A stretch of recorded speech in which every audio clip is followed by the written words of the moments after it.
There is opportunity everywhere. I'm not joking that it is everywhere. People say, I've applied for 10 jobs and I haven't got any of them. That's because you're not seeing where the opportunity actually is. You're chasing opportunities that aren't there, or you're not chasing them with enough gusto. Every day you wake up, there will be an opportunity, and so many people walk past them. So when you meet somebody that you think, wow, this person's, interesting and caring and interested in me, don't walk past that person. But I would say, if you want the outcome, you need to do what it takes to get that outcome. And all those people standing in your way, those barriers, you need to find a way to shift those. Not for them, but for you.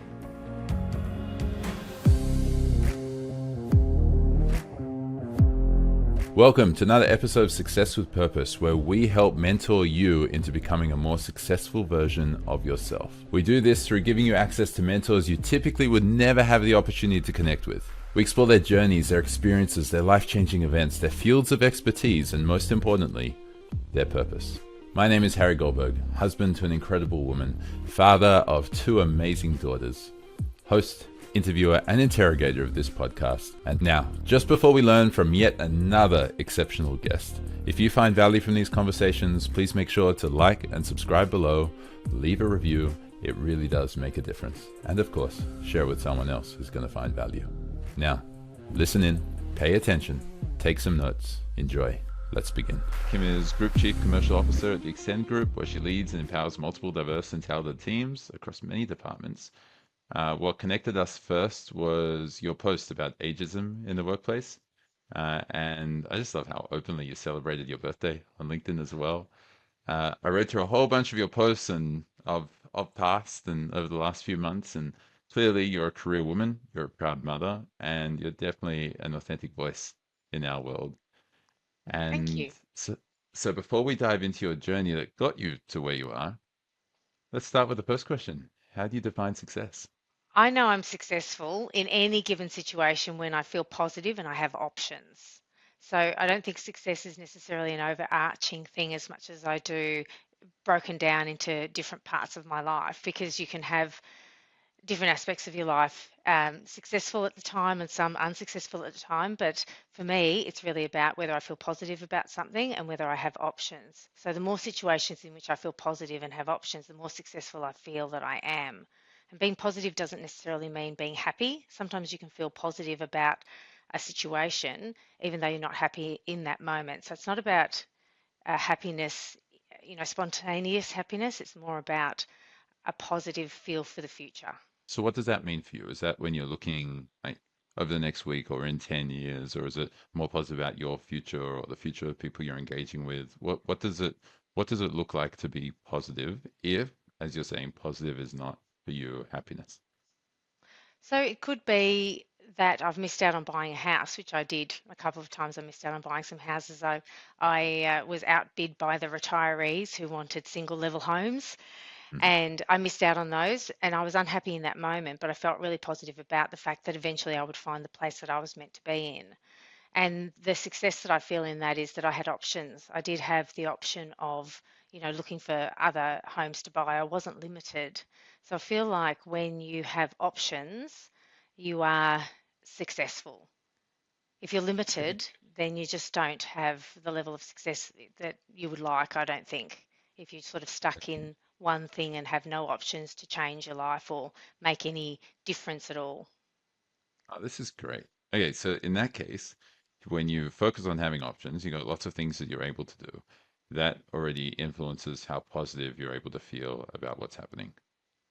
For And I me, yep. guess And I guess when you're feeling more positive, you tend to find more options that you're looking towards as well. Exactly. So it's Okay. all about opportunity. So then if you've got options, you can see opportunities coming from a mile away that other people might miss. And then that makes you more successful. So it's like a snowball. Some people might think success is buying a flashy car or living in a fancy home or having the title, so to speak. I'm the group chief commercial officer. That sounds really swanky. And I am in charge of 5 companies, and that all sounds very nice. And it is fantastic, but what it gives me is freedom and options. And then I know I'm successful. Okay. So the freedom and options. And I'm guessing you're saying that that influences all the different parts of your life, right? Everything. As a mother, as a wife, I'm guessing. Sorry, as a leader at work, as a property owner, right? Or Yeah, potential property owner. absolutely. Ha Everything except the wife, yes. The everything rest except of the it is wife. Okay, me. okay. The rest of it's you. And how do each of these areas influence into each other? Like, how do you find that when you are feeling successful in a particular area, it's also influencing other areas? I think the different parts of your life rub off on each other. People talk about work life and home life. For me, the two are very, very intertwined. So much so that in my work life, my children are involved in that, and they've been coming into my organisation. I have been, just probably alluded to, I've been a single parent for a very, very long time, and I've had to work full time all that time, even when my children were very small. So they've been included in my work over the years. And my work has been included in my home over the years. So for me, the two are very intertwined, but also my relationships, just being successful in my relationships as well. That's very entwined with my work and my home. So for me, my whole life is one life rather than having work and life, which is what people talk about. For me, it's intertwined, and I find happiness in that because I love what I do. I love my work and I love the company that I work for, and I love all the different aspects of my life. So for me, it makes me happy to have those intertwined. Okay, nice. So you're talking about like whole of life alignment rather than just life balance. Yes, so I'm not talking about going to work, so to speak.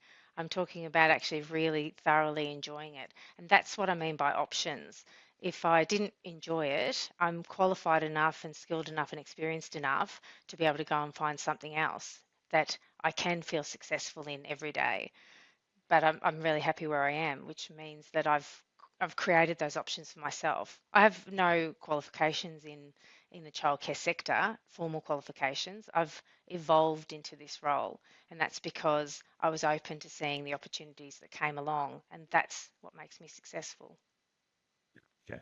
I'm respecting this as well because it's a lot of people when they're thinking about their career and how to be successful in their career, even if they just tried to adopt your definition of success, and they're saying, well, if I'm feeling positive about the future of my career and if I've got options in my career, then I'm going to feel successful. I'm getting a strong sense from you, from what you've been saying, that that's just a very limited view. It's is this contributing to the rest of your life? Is the options and the positive feel that you have for the future in your career also more positive for the rest of your life as well? And for other areas, for your kids and for what you do at home and for your health and all these other aspects. Absolutely. Thank you for sharing that. Let's dive into your journey that got you to where you are. You're welcome to go back as far as you like. I did have one guest go back to the 1600s when the family immigrated, but that's a bit too far, I think. Uh, for maybe from more of your formative years, where do you grow up? What was it like for you? Or what was your how did your childhood influence who you are today, and how did that journey bring you to where you are? Both of my parents were migrants. My mum came out on a boat and my dad came out on a plane, and they came out after the Second World War. And so from a migrant background, you have a lot of history of work. You know, that my dad was a mechanic and my mum was a secretary, and they just worked really, really hard. So I saw that. Then they eventually ended up owning their own businesses. My mum owned a store that sells fancy items, no, I don't want to say knickknacks, but ornaments and things and mirrors and that sort of stuff. And Dad owned the first facsimile sales company, but before that, he actually owned car yards because coming from a Okay. mechanic background. So again, lots of hard work. Owning their own businesses, you see a lot when people own their own businesses, you're really thinking about money in and money out, and you're understanding the importance of earning money, investing, and making money. So I guess that influenced me from a very young age in business. I don't know that I really appreciated how hard they worked when I was young, and I don't know that I appreciated the opportunities that I had when I was young. So at school, at primary school and high school, I don't think I really appreciated the value of an education. And it was only when I got to university that I really started to understand that my future was in my hands. So I saw it with my parents. I saw how hard they worked, but it really, the penny only dropped when I went from school, where everybody is always on your back with, do your homework and you must do this and you must do that, to university when I went and did my first degree, which was a Bachelor of Science, and no one cared. No one cared if I showed up. No one cared if I passed. And all of a sudden I was relying on myself. And it was only then that I started to go, uh, all the good things and all the bad things that happen to me in my life are my own doing. So if I go well in this exam, it's because I have studied hard. If I don't go well, it's because I didn't do enough. And I could say the lecturer didn't teach me that, or this wasn't part of the brief. But really, what it comes down to is that I didn't put everything I had into it. That was a really great turning point for me in my life to understand that it really was all up to me. And I think I was ready to receive that when I was watching my parents work really hard in their own businesses, but I hadn't put the two and two together yet. And so you were doing it while you're at university, you started realizing, well, this all comes down to me. If I don't study for an exam, then I'm just going to fail it, and no one really cares that much. Yeah, Um, yeah, and absolutely. And where you can sort of say that the exam was too hard, or that everybody went really badly. Sometimes my children say that to me. Mum, I only got 62%, but everybody else got 61. And in my world, that doesn't matter that everybody else got 61, because I'm not comparing myself to the people who don't perform well. I'm comparing myself to me and what I can do well. And I know if I put in the effort, I can do well. So I try to help them understand that as well, to take responsibility for their success and for their failures. on that point, a lot of people struggle with this idea of because especially if they went to normal schooling and everything, they're always being compared against others. Standardized testing, it kind of just creates that sort of environment. Social media just makes it all a whole lot worse. And but you started realizing at some point that I've got to compare myself to who I am, or to what my was it for you to what your capacity is, or Yeah, what you perceive as your what I can level of be. potential. Yeah, absolutely. Yeah. So And so my how mum do you used to measure say it then? she had a saying, my mum, that you don't compare yourself to the worst, you compare yourself to the best. And I agree with that. But I go one step further in that there's no reason I shouldn't be the best, whether I am or not. If I put in the best effort and I'm not the best, I'm the second best, for instance, I'm not happy about that, but I can live with it because I've done the best I can. But there's really no reason, with all of the opportunity and the common sense and the attitude, there's really no reason why I can't be the best. So why should I accept 62%? I just actually shouldn't. And I mean, even if you do get 62%, there's probably still someone else who got 70%. Exactly, And exactly. yeah, And someone who got 90. I mean, let's face it, there's mhm, always going to be people who are, naturals and gifted. mhm. I know I'm not the most gifted musician in the world, and I wouldn't be the best if I was a musician, because it isn't a natural talent, and some people do have that talent. But I do know that I'm smart enough and driven enough that if I really put my mind to it, I should be able to do well. I think that's maybe something people lack, in that they think, oh, I'm not a natural musician, so why bother? I just don't have that attitude. Yeah, so being the best that you can be. And then I think a lot of people really struggle with this idea because then, well, what do I measure against then? I can't measure against other people. And if it's the first time I'm doing something, how can I know if I'm being the best that I could be? How do you Yeah. approach that? I think it's about how I feel for me. So if I feel confident in doing something, when you first start doing anything, you're not going to be good at it. And that's when people will drop out. So even when we're children and we first start to learn to walk, we fall over a lot. But you don't see many adults without any kind of disability who can't walk eventually. So we've all learned, we've all persisted, and we've all learned. And I don't know, somewhere along the line, life gets in the way and we go, oh, I can't do that, or I might fall over. So it might be enrolling in university or enrolling in a course or something like that. people become afraid of failure. And for me, it's about recognizing that discomfort, working through it, and then eventually feeling like I'm becoming competent at something. And then when you get that level of competence, you can take the next step to go back into discomfort for something else to grow a little bit more, and then becoming more confident and competent in that over time. At what point do you decide to change your mind? Like, we've all had times where we start to do something, and sometimes we know that's kind of just a little bit of fear or worry. Oh, this is going to be a lot of work and whatever. And Yep. sometimes we're like, actually, you know what? This is not where I belong. This is not the Yes. stuff that I should be doing.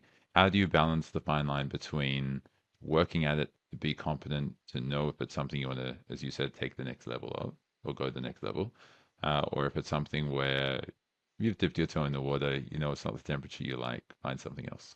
Yeah, comes back to options, doesn't it? And I've done that a few times in my life. So I started off as a scientist, and I was pretty committed. I was very committed, actually. I did a PhD in medical genetics, and I was going to rock in the science world. And one day I was speaking to a person that I shared an office with. With the three of us in an office. I worked in a lab, and then I shared an office with two other people, and she was a GP, and she was talking to me about this job that she thought I'd be great at. And I was thinking along the same lines of thinking, I don't know if science is for me. To be honest, I wanted to buy our house. And I was a full-time student on a government grant, and I was about to go into a life of science on government grants. And so I was going from bank to bank, trying to get a home loan for this, for what was going to be my first house that I was buying by myself, and no bank would give me a loan. And I remember saying to them, my colleagues have home loans. I don't really understand why I can't get a home loan. And they said because they usually have a partner who has a real job. So a scientist wasn't a real job because we were on government grants, and they would run out every year. You'd have to reapply for your grant. So that's when I thought, okay, I do love science. I loved research, but I didn't love the thought of being dependent on someone else for the roof over my head. So she spoke to me about this job in pharmaceutical sales. And I was like, what is that? I'd never even heard of it. And there it was right in front of me, an opportunity, something I knew nothing about.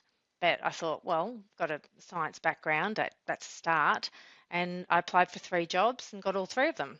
So then got, again, options, the opportunity to choose. And I remember thinking, once I get my home loan, I'll go back to research. As long as I can get my home loan, that'll be fine. But I never did. I loved it. I absolutely loved being in the business world. I loved being in sales. I didn't realize I was going to be good at it. I mean, that good at it. So there was my first pivot, was into pharmaceutical sales because there was a need and I had options. So that's a really important point for a lot of people listening, though. They might be thinking, oh, I've gone through phases where I've applied for 10, 15, 20 jobs and I only get offered one or even less. And then my only options is staying where I am, doing what I'm doing, or go to this one other thing, which isn't really an option. It's more like a Yeah. dilemma. Uh, what would you say to someone who's asking you, Kim, I don't apply for three jobs and then get three offers. Yeah. What am I supposed to do to make sure I've got more options? Yeah, that's right. And that's where I'd say you're working towards your path to success. So if you're going by my definition of success, and it is having options and having choice and being basically in the driver's seat of my life, then if you're not quite there yet, then you're still working towards it. So my question would be, if people are asking me, what do I do? My question would be, what do you need to do in order to have those options? So why aren't you getting three offers? What preparation have you done for those jobs? I prepared like a crazy person for all three of those interviews. One interview went for 2 days. This was back in the day, back in the 90s, when companies could get away with that sort of thing. They can't do that now. But one went for 2 days, and I was there right till the very end of the second day. People dropped out during the process. All sorts of things happened. So I'd be asking, well, what can you do to be the best? What do you think that they need? What research do you need to do to find out what it is that they want? I just hired for a couple of roles in my business. One of them was a marketing manager role, and it was interesting to see the types of applications that I received. I had some people who really put in a lot of effort and they then followed me up on LinkedIn, and some people got my email address and sent me an email, and other people didn't even bother to write a cover letter. I'd get a CV from a person in another state without a cover letter to tell me, are they moving? What's happening in their life? I'm in Melbourne, they're in Brisbane. What's the context here? There was just no additional effort. And then that person, I'm sure, would say, geez, I've applied for 10 jobs and I haven't even got a look in, and they don't know why. You've really got to ask yourself why. Yeah, okay. And so this all comes back to the same theme that you've been talking about this whole time of personal responsibility. Um, Correct. al Yeah. almost almost Jocko's version of extreme ownership, right? Um, Yes, yeah. Everything good that happens to me is in some way my doing, and everything bad that happens is also in some way my doing. And true power and true success comes from knowing that, because then you are empowered to change your life. what about those things which are outside of your control, genuinely outside your control? Like weather Um, events, um, like a tornado blows over your house, or those types of oh, things. whatever the company that you're in, that you're on the path towards, you've got multiple options within, ends up going bust either way, and you got to look elsewhere and all that. And so Yeah. things can happen to people just Yep. outside of their control, Yeah, and yeah. like nothing in your life is entirely within your control, and nothing's entirely out of your control, right? Well, it's about your response. So your response is Right. entirely within your control.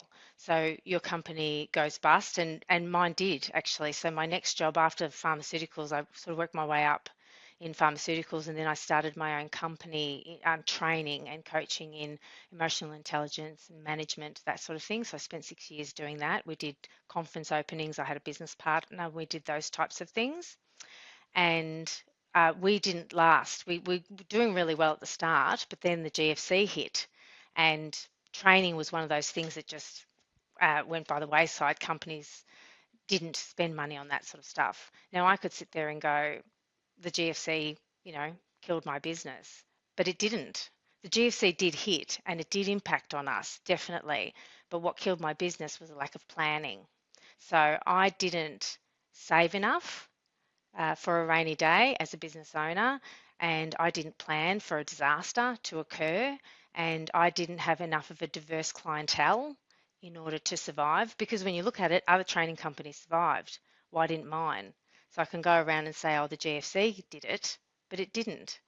So you can have failures and have to pivot, but you still got to be able to see that in some way it was you. I can learn from that failure and go, okay, these are the things I would do differently next time. And if I was counseling somebody who owned their own business, the advice I would give would be around some of those things. But then it allowed me to pivot. So I Right. So pivoted what? into this role. Right. Okay. So that was the pivot. So you found that so you were running this business. This was like 10 years in or something like that, and you were 6 years in. 6 years in. Okay, 6 years in, you're running this business. You're growing it up. You had some great clientele, and they all stopped paying you when GFC hit. They just stopped continuing to hire Well, you, right? yes, they stopped Yeah. hiring us. The first year that the GFC hit was okay, but then the following year, things started to really dry up. And And then by then the you were third in year, it this was disaster. right. So by third year it was disaster. You were in Mm. negative cash flow if you Oh continued, and yeah. you're just like, just can't keep doing this. Oh yeah, And yeah. Like financially, it was a disaster. what went through Yeah. your mind then? Well, I've got two children, so I'm needing to pay bills and feed kids and the like. So of course there was a lot of worry at that time, and you're basically having to rebuild your life and your career. So there's a fair bit of stress that goes along with that. So I had to start thinking, well, what am I going to do? I've got two small children. I can't go back to pharmaceutical sales because I have to travel too much internationally, and I didn't want to do that. I'd ended up in a management position in pharma, and so I was always overseas.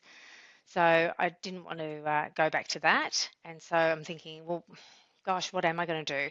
I've got experience in management, I've got experience in sales, marketing, and I can work in highly regulated industries. So there's this childcare job. I was just flicking through Seek and I saw this childcare job just as a business development manager, part time actually, starting up the company in New South Wales and Queensland, because that's where I used to live, in New South Wales. And I remember seeing the ad and thinking, I have no experience whatsoever in childcare. I have none of these qualifications. I know how to sell and I know about regulated industries. So I gave the CEO a call and I said, look, I'm interested in this job. I don't know whether or not you're going to look at my CV and wonder why I've applied. So can we have a 10-minute conversation? And then at the end of the 10 minutes, you will be able to tell me whether you recognize the synergies that I recognize or not. And he said, yep, sure, fire away. So we had a chat for 10 minutes and then he said, okay, send in your CV. And then he flew up to Sydney and he met me and hired me on the spot. And that was part-time business development role in Sydney 12 years ago. Fast forward to now, and I'm the Chief Commercial Officer. So for something I was going to stay at for again a couple of years until I could reboot my business, again, I loved it. Yeah, amazing. And along this journey, it sounds like because you had two small kids at that stage. So when you started the business, you didn't have kids, and then by the time that the business finished, you did have kids, and so that would have been I had babies when I started the business. So when I started the okay. business, my youngest was, I think, let me try and think about the year. Maybe she was a few weeks old. And I had a 1 year old. So I had a 1 year old and a 0 year old. Wow. And that's when I started the business.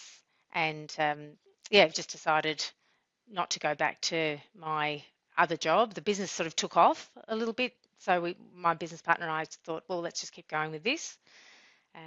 Yeah, and that just, we thought we were going to do that for a long time, but didn't work Are out. you are you comfortable to share what happened at home? Because a lot of people that I speak to share about their challenges of frustrations with their marriage and how that's impacting their work, or frustrations with their kids and how that's impacting their work or their career, and just where their head's at. Are you please share whatever you're comfortable with, obviously. But how did having the young kids, having a relationship which must have had its challenges as well, and starting up a business, and it was in proper startup stage at that time too. How did that all impact you, and how did you move through all those challenges that they produced? I'd be lying if I said every day was easy. A lot of days weren't easy. To add to the complications that we had at that time, my husband at the time and I were renovating our house. So we were living in our garage and the house was being built around us. So I had a newborn and a 1 year old. I had no kitchen, nowhere to sterilize any kids' stuff, and we were working 4 days a week on the business at that time. So yeah, those things there were challenges and they did impact on me and my husband at the time.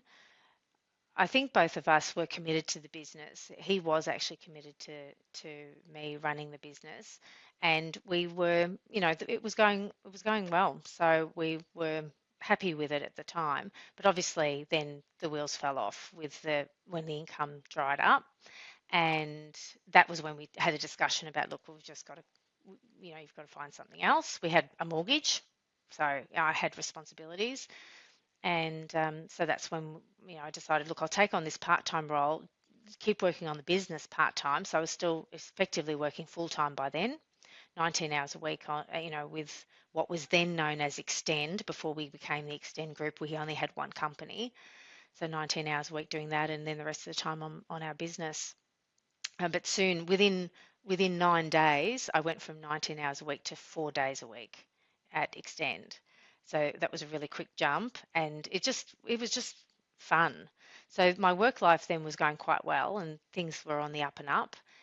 But yeah, the marriage part of it didn't survive. It was my ex-husband had his own issues with losing his job, so the GFC kind of impacted us in a number of ways. So he lost his job and he actually never got another one. Yeah, So that was okay. another challenge. So we had a lot of challenges. So when I say feeling positive about the future is not the same as feeling happy, I've certainly had times where I haven't felt happy, but I have never had a moment where I didn't feel like I could create the life that I want eventually. Whatever hardship I was going through at the time, I always felt like there was a way for me to change things. Yeah, okay. And you think that that really formed from obviously your um, obviously as a child seeing your immigrant working parents than that work ethic, but being able to kind of create their own life. But then also while you're at university and realizing the buck's going to stop with you either way, it comes down to what you choose to do. Is that why you've had that, or is there anything else that's contributed to that perspective? I think my upbringing really contributed to my work ethic and my desire for common sense. Being a hardworking migrant family, common sense needed to prevail at all times. So I think my parents gave me those things. I think the positive attitude that I have towards pretty much anything I encounter, part of it's intrinsic. I think it's just in me, but part of it is also the fact that I'm looking for those opportunities to be happy and I'm driven to be the best. I actually am. I'm driven to be the best. I want to do well in the things that I do. And I mean, if I'm playing Scrabble, I don't need to be the best and win. I can actually enjoy things. But for the things that matter to my future, I really, really want to give it a red hot go. And I think that's something that, for me, it's the outcome. I focus on the outcome. What sort of outcome do I want? So people say they want to get an A in a test, but then they go to the pub on a Sunday night before their test and then they're tired. So the outcome really isn't that they want to get an A on their test. That's not the outcome they actually want. That's an idea that they have in their mind. That's a nice to have. They'd like to be able to say they got an A on their test, but they're not doing anything. They're not exhibiting the behaviours required to achieve that outcome. So whenever I think about it, I think, okay, is my action right now going to lead towards the outcome that I want? And if it isn't, I just don't bother. And if it is, I do it hard.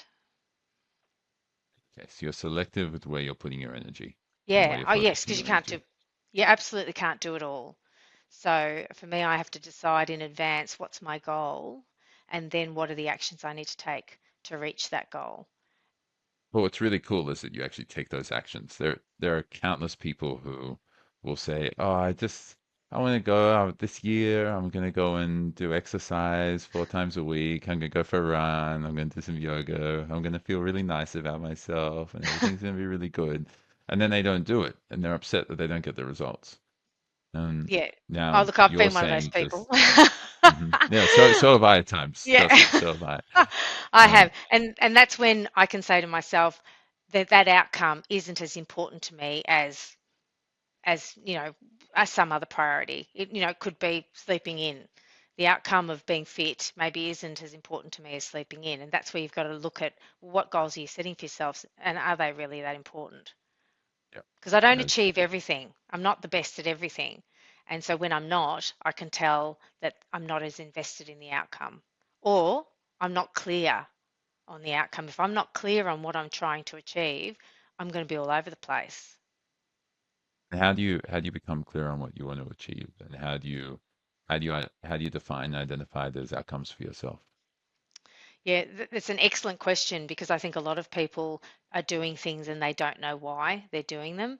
And I can tell when I'm not clear on what I want because I'm not getting the outcomes. I'm not successful in in what I'm trying to do. So then I have to sit down and I really have to think about what is it that I want to achieve.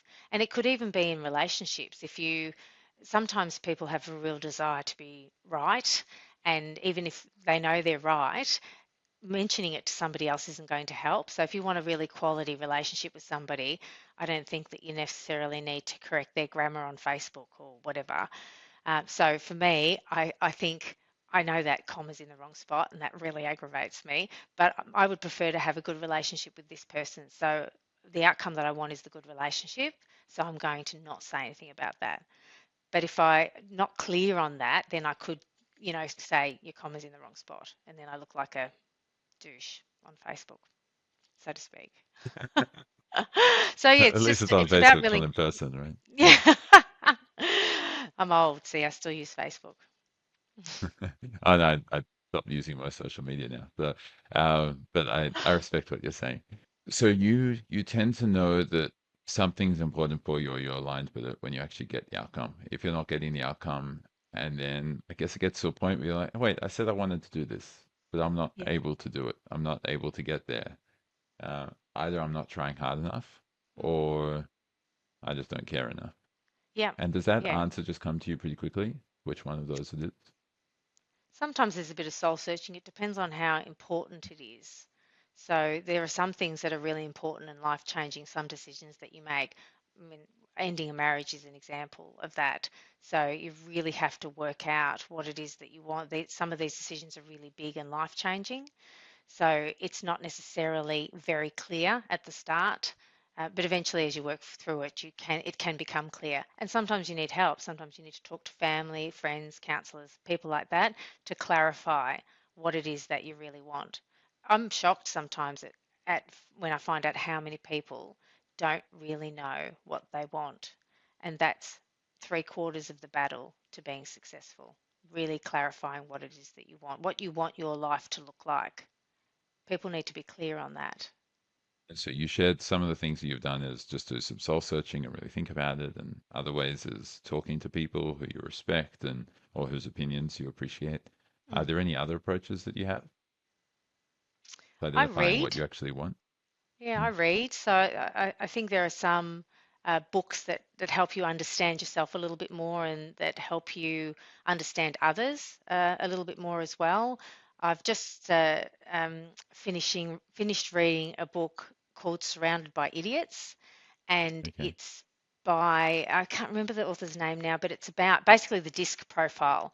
So it's talking okay. about people who will say, and you hear this all the time, people saying, oh, everyone's an idiot, I don't understand.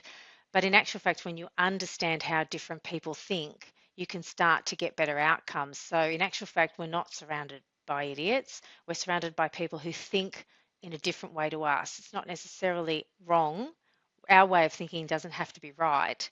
In order to be successful in our conversations with people and our negotiations with people, we have to understand how they think, not correct how they think, but just understand so we can get our message across in the clearest way. One of the things they said in this book was um, the all communication happens on the listener's terms, and I thought that was really clear. It made it really clear to me that when I speak, I have to make sure that I'm saying things in a way that a person can understand.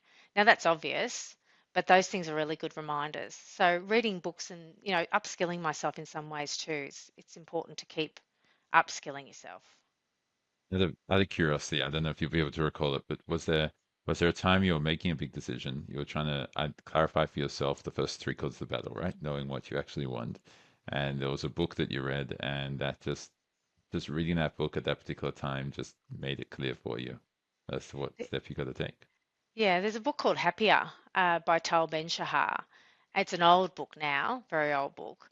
Uh, I remember reading that at a time when I was not happy, but wanting to, find that positivity and frame that future that I wanted for myself. And that was an important book for me at the time. Okay, cool. Um, right, that's when you started talking about. I'm guessing that's when you made the conclusion you don't have to be happy all the time, but you got to be positive about the future. Is that where Yes, that came yes. from? It was certainly there was a lot of positive psychology in the training that we provided, so there was a lot of upskilling for me during that time. And at the time, I did a diploma of life coaching, and I then went on to do a diploma of child and adolescent counselling. So through that study and running the business and writing these courses, we wrote our own training programs and then delivered them. Through all of that, I learned a lot about how I think, how other people think, how best to communicate, the ways in which we can challenge ourselves in our emotional intelligence and our positive psychology. So I think there was a bit of development there as well. Okay, nice. All the personal, what I like about what I'm hearing is, what I really respect from what you're sharing is that your personal development and what you've focused on in terms of trying to grow. A lot of people hear some, like read something or learn something new, and then they try to apply it to solve whatever the problem is. But you're actually applying whatever you're learning into your life as opposed to seeing other people as the things that need to be fixed. You really do tend to look inwards with everything that you're doing. Yes, I do. I try as much as possible not to point the finger at anyone else. I try most of the time to say what what was my role? what could I do differently to have a different outcome? It doesn't mean that the other person involved has enough of an awareness that it would be successful next time. Sometimes, it takes two people to be aware. But even when a person doesn't have maybe the awareness that I have in that situation, I can still do things differently or better because, again, you go back to the fact that all communication happens on the listener's terms. So, whatever those terms are, whether they're self aware terms or not self aware terms, we need to know what they are. We need to be able to identify them and then modify our style to get the appropriate outcome. And some people might say, well, it's not up to, me to think for everybody else. But I would say, if you want the outcome, you need to do what it takes to get that outcome. And all those people standing in your way, those barriers, you need to find a way to shift those. Not for them, Yeah. but for you. But for you, yeah, it's your path where you want to go. Now, obviously that means you still care about the other people you're engaging with, perhaps even care about them more, I'm guessing. Um, We but just have to how do you, understand them. yeah, and then how do you balance understanding and appreciating and looking after other people and serving others with making sure that you get the objectives that you're going towards and you're moving towards? My goal is to ask a lot of questions. I need to understand the other person. If I'm in a negotiation with somebody, I have to understand them. So I have to ask a lot of questions. It's probably one of the most annoying things about me, I think, is that I do ask a lot of questions. And sometimes people go, oh my gosh, it's just like that. Sometimes they'll say, she doesn't believe a word that I say because I'll ask qualifying questions. So I'll ask you the same question in three different ways to really try to understand. And I'm doing that because I want the best outcome, but I'm doing that because it's a benefit to me. If I'm understanding and clarifying and qualifying, that means that I really truly can make good decisions. You can't make good decisions on bad information, ever. So I need to understand the situation so that I can move forward in a positive way. And hopefully it's a win-win. I actually never want there to be a win-lose. In the majority of situations, you can find a win-win, and that's what I'm going for. You mentioned earlier on about how you were single mom when your kids were still relatively young, and you were focused on being the best mother you can be because you're trying to the best that you're going to be the best at everything that you can be, right? Uh, and of everything that's important to you. And you wanted to obviously be the best mother that you could be and be the best in your career and what you're focusing on there. And I know you said a lot of the time they're quite intertwined as well. Mm. But what was the experience for you going through both being a career focused individual, as well as being a high quality parent focused individual as well? Yes, they do say you can have it all, but not at the same time. And I didn't have that option. I had to have it all at the same time because my children did deserve the best mum they could have, and I needed to be successful in my career. I just needed to pay the bills. So I had no choice. Um, so when I first realised that my marriage was breaking down, I enrolled again. It's all about me and what I can do to contribute positively to my environment. So I enrolled in a parenting course because I actually knew I was underskilled in supporting my children through a divorce. I had never been through a divorce. I didn't know anything about divorce. My parents didn't get divorced. I was completely out of my depth.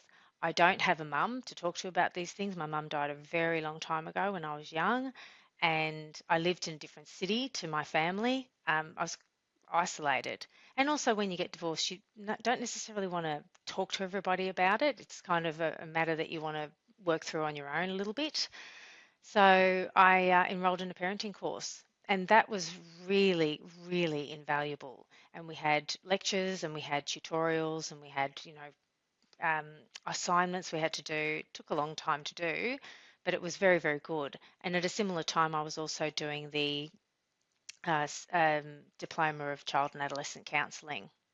So through those things, again, upskilling, investing that time, and looking to be the best mum I could be, and just really loving my children, just making sure that they knew they were always loved and supported. It all worked out well. It was just a matter of preparing for the challenge, giving myself the information I needed, and then executing. So where do you think most people, or at least those who you've spoken to and you've connected with, who are struggling with being really present at home and really focused on their career? And maybe they're scraping by and somehow doing it, but they're really struggling and it's draining them. What do you share with them as a mentor? They're not alone. We're all struggling. So, although if you interviewed my children, I think that they'd say they're delighted with how they've been raised by me and that we've had a really good time and we're very close. So I think that I've done a good job in building a relationship with them. I would say that I fall down in a number of areas. My children don't come home to cooked dinners from when sometimes we don't even, most of the time, we don't even sit around the table and have dinner together. We're all coming and going at different times. They're still young. Neither of them are 18, but they have to be very independent. And I sometimes think about that. I think about the fact that I haven't been there for, I've missed lots of things to do with their schooling, parent information evenings, and all sorts of things that I've missed as a result of not having the option of not being at work. So I would say don't stress about the small stuff. It's having dinner together is not small. Don't misunderstand me, but aren't going to be able to do it all. You have to focus on, again, what's the outcome that you want. For me, my outcome was to have a really strong relationship with my children so that they would always feel they could come to me about anything, and that would allow me to keep them safe. So my main job as a parent is to keep my children safe. So a really strong connection. I wanted a strong connection for their emotional well-being as well, so that they would be emotionally strong and mature kids. Um, I wanted to make sure that they were educated and that they understood what it meant to completely rely on yourself, to be an individual, not worry about, they're both girls. I didn't want them to worry about, finding a rich husband or any of that kind of stuff. I wanted them to know, how to stand on their own 2 feet. So there were things I knew I wanted for them, and I just focused on those. And the other things were things that I occasionally have apologized for, missing a parent-teacher interview or forgetting to sign a form for one of my kids' excursions and stuff. Those things happen. So although every part of my parenting isn't perfect, I I feel like I could say hand on heart that I've been the best I can be. Interesting that you referenced options, and it sounds like you feel much more successful now because you have more options. You have more flexibility. You have the capability to do the things you wanted to do with your kids and with whatever else you're working on, while still being able to grow in your career. But you have the options now. The You're more successful now by your Yeah. definition.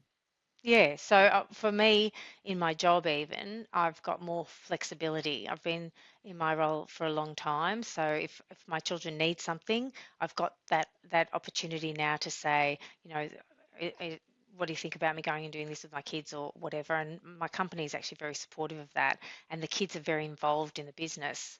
They've both worked in our business, and they've both been customers of our childcare services when they were younger, so they're very involved in it. So I feel like I am very supported as a parent in my professional life. My boss knows my children well, so I feel like I have more options, absolutely, and I feel like I'm supported to be a good parent. And by the same token, my children support me to be a good employee.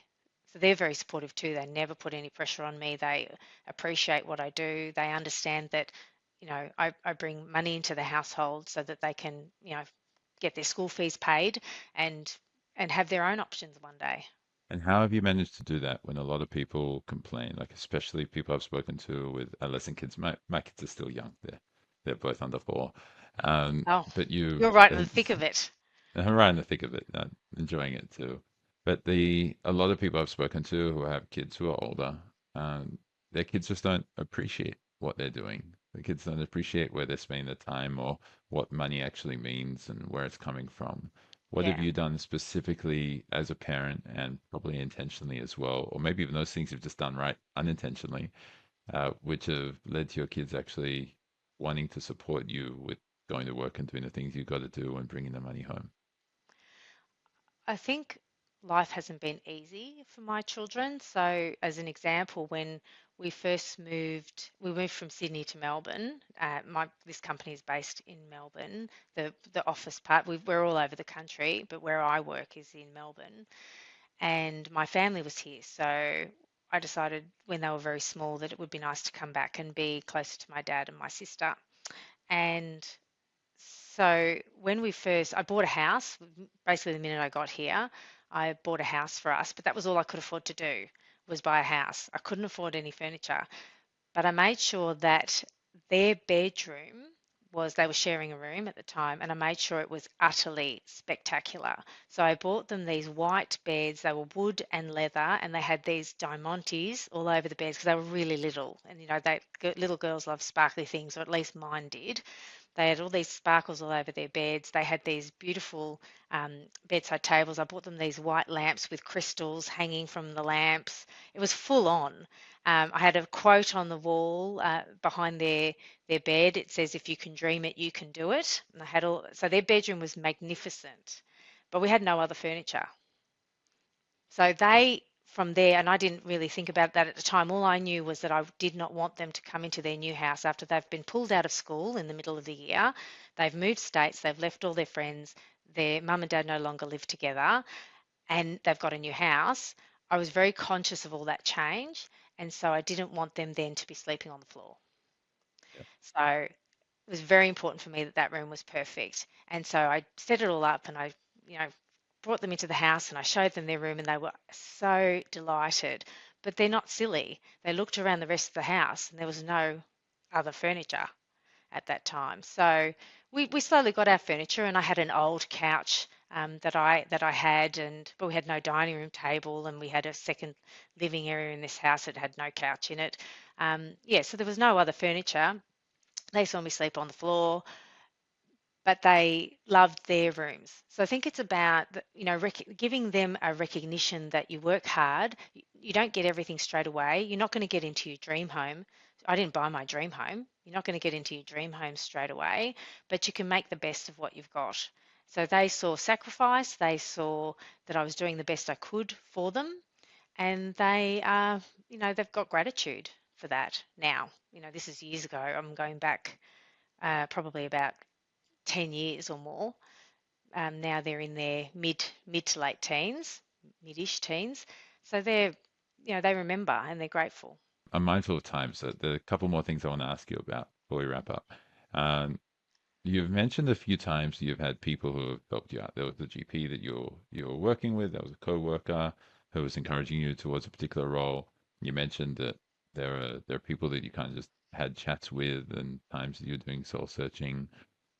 You've mentioned that your kids know your boss knows your kids, and that kind of stuff. And it sounds like there are a lot of people that you bring into the fold in your life, and that you make sure that they're involved in your decision making, but also your progress and everything in your life. Who have been some of your key mentors and supporters throughout the journey? And you don't have to say their names, but like who have they been? How have you connected with them? And how have they propelled you forward? The primary mentor and supporter that I had was my mum. She did pass away a long time ago, but I had her for right through those critical years, my teenage years, and she was really supportive.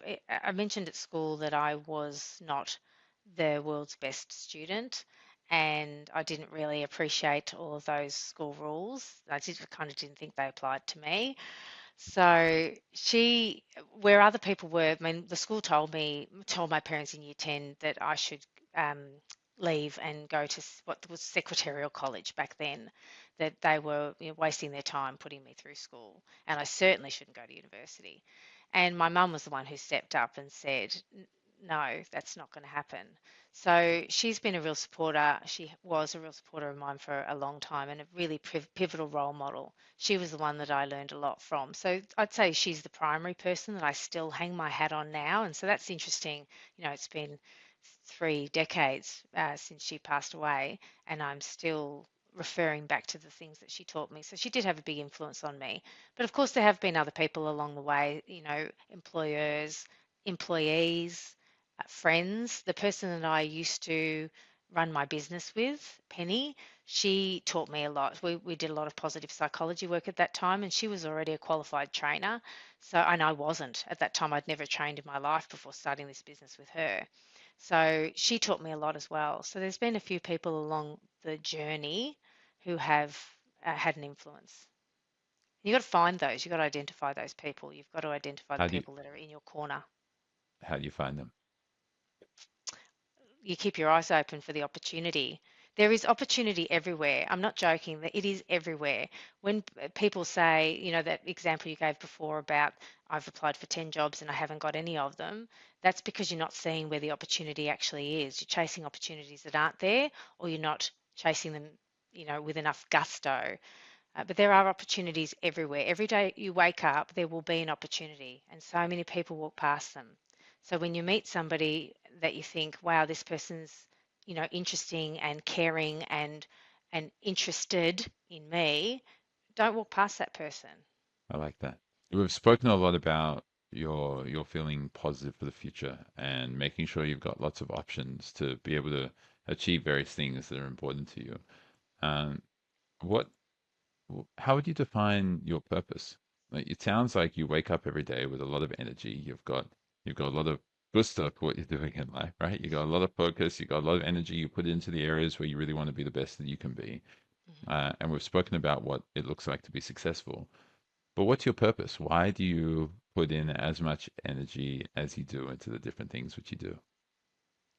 I think I want to feel proud of myself. I really do. I think when we're doing good things, when we're contributing to life in a positive way, we can really feel proud of ourselves and happy with the contribution that we're making. And I really do think that's what drives me, just that feeling that you get. That it's like almost like endorphins that are surging through my body when I've done something well, or I've made someone happy, or I've contributed to something positively. I don't feel good about myself when I'm lethargic, or when I'm not putting my best foot forward, or when something goes wrong and it's my doing. I actually don't feel happy and good about myself. So the desire is to feel positive and be happy. And I'm choosing that. No matter what goes on in my life, no matter the hardships that I've had, and I've certainly had some, I make a conscious choice every day to get out of bed and make sure that I am doing things that will bring me positivity in my life. So I find that very Okay, motivating. okay. And when you had it's interesting because from reading all those posts on LinkedIn that you made and from this conversation as well so far, I don't get the sense that Kim Fenton's life is about him. I feel like most of what you do has a strong element of servitude. You've spoken about it with your kid. You've spoken about it about your respect for your parents. You've spoken about it. You've alluded to it a few times with regards to leadership.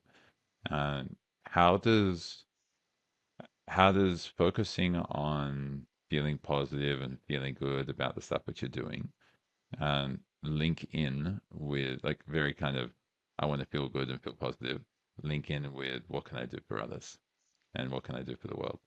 That's a very good question. I think it does. I think it links in, but I'm actually not sure how it links in, because for me, it's just part of my natural state now.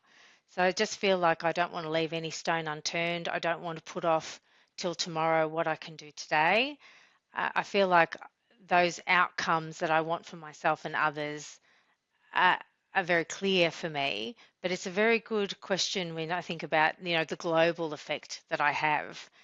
And I'm not sure I've put enough thought into that. So that's something I may have to go away and consider. Okay. When you reflect on most of the big decisions that you've made, especially those where you've needed to remind yourself it's about positivity long term, even though it's not happiness, Mhm. do you believe that most of those big decisions have had a positive impact on others? Like, as in, obviously, positive on yourself. It's not a zero-sum game. You made decisions because it's going to be more positive for you later on. But do you feel that those have had a net positive impact on others as well? Not always. There are some decisions I've had to make for me that haven't had a positive impact on others in the short term, at least. If the impact hasn't been positive in the long term, I feel less like that is my doing. So if so for instance, my divorce is one example. I don't think that had a positive impact on my ex-husband, but the long-term effects of that are not my responsibility because, again, like everything, he can go and get himself a job and make friends and live his best life and take control of his emotions. And if he does or doesn't choose to do that, that doesn't have anything to do with me. So I don't ever want to cause people harm, but I also have to try to make decisions that are going to eliminate the negativity in my life if I feel like I just can't do it any other way, and move forward positively. So it didn't impact on my children in a positive way either. The end of my marriage, it doesn't. Ending marriage, the best thing you can do for children is look after your marriage. That's the number one thing you can do for your kids. If you don't have that option, the next best thing is not to stay in a happy marriage, but it's not good for kids at the start. Now, fast forward to what the life is that we lead now. Now it's a very positive outcome for me and the kids. So we're living a happy life. We've got on with things. We've got, some bad memories and, probably a bit of scarring, but it's very positive now. So again, it's about personal responsibility. So I take responsibility for my happiness, and if things haven't worked out for others, I think it's best for them to take responsibility and change their life in a way that it should. So sometimes something happens to me that isn't good that somebody else has done because they need a different outcome. It's up to me to then make improvements in that situation to move forward in a positive way. Okay. Look, I really like the message that you're sharing because a lot of people in our society, maybe it's just the millennial generation, I don't know, but a lot of people in our society are thinking, no, no, you got to do things for others and you got to make sure that you're helping others and you got to always consider, is this going to be positive for others or not, and whatever. And they're forgetting about putting the oxygen mask on themselves first before putting it on for others, right? They're sacrificing themselves, they're killing themselves for making sure that other people are happy and feeling okay and feeling positive and whatever, and they're neglecting themselves. Um, and I like how you're saying focus on yourself.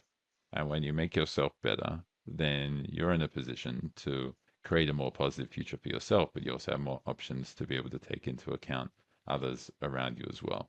Like when you look Yeah, after your kind of area, then you can expand it out, be able to support others too. Is yeah. that accurate? Absolutely. If my life is in disarray, I'm no good to anyone. I'm no good to my company. I'm no good to my children. I'm no good to anybody. So it's certainly not my own happiness at the expense of others, but it is definitely making sure that if I'm a happy person and a positive person and I have structured my life well to be successful, then I can be a better parent and I can demonstrate to my children the type of life that they could lead. So I certainly don't want to do anything at anybody else's negative expense. At the same time, you have to make sure that if people are bringing negativity into your life, in my opinion, they are not doing good things for you. They're not considering you. So if that's the case, then you need to remove yourself from that situation, however you need to. Whether it's a job, you might not be in the job that you like, or you might be in a company where you don't fit. It's the same idea. If the company isn't bringing anything but negativity to you, there's no harm in changing that. If you've tried to work on it and tried to be better and tried to do the best, and it's not working out for you, it might be inconvenient for you to leave that company. It might be good for you to leave that company, but either way, you have to do that because being in disarray is no good for anyone, you or the company, and the same in relationships. Yeah, same, I guess, in everything which you're focusing on. That's a really beautiful message. I normally go through a nice long summary, basically feeding back what I heard from you throughout the conversation. But because of time, I'm going to basically just share the key theme which I've heard from you, which is this idea of taking personal responsibility for what happens in your life. And for you, that's come much more down to or simplified towards just being the best that you can be at whatever you're doing, which means you got to put your all into it, which means that you need to believe that you can actually do the best that you can be. Because if you believe that, then you believe that you can do a whole lot better for the future, which means that the future, your future at least, and those who you care about, the future will be better. And you still sacrifice for others, even though you're caring immensely about yourself, as in about your positive outlook and about your options. But through creating that, you're able to make sure that you enhance the lives of those around you, even if that means sleeping on the floor while your kids have this beautiful decked out room, right? And so I hear these two kind of elements of being the best that you can be and making sure that you're always looking for the opportunity to find ways to prove to yourself that you can always be the best that you can be. Is that a fair summary of like kind of the core message that you've shared in this I would conversation? say so, yes. Okay.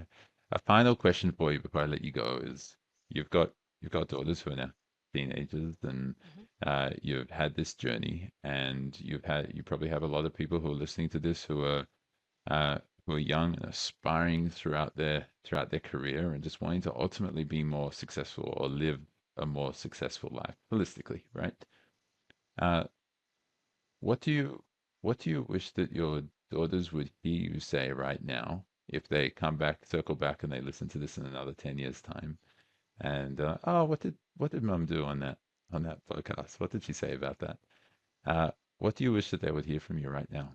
They know, I speak to them about a lot of things to do with, the type of life that they could craft out for themselves.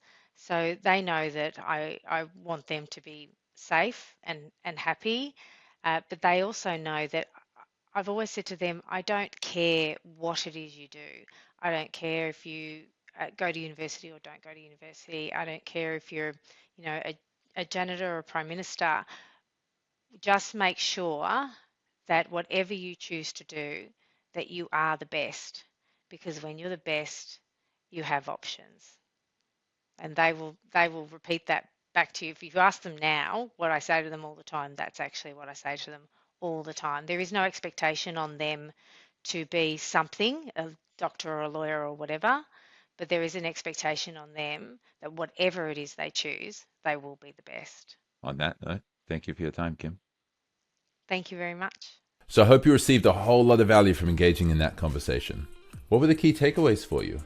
What can you schedule in your life right now to make sure that the time you just invested into listening to this exceptional conversation with this amazing mentor and this amazing individual is time that wasn't misused, but was time that you've allocated properly to enhancing your life and improving it?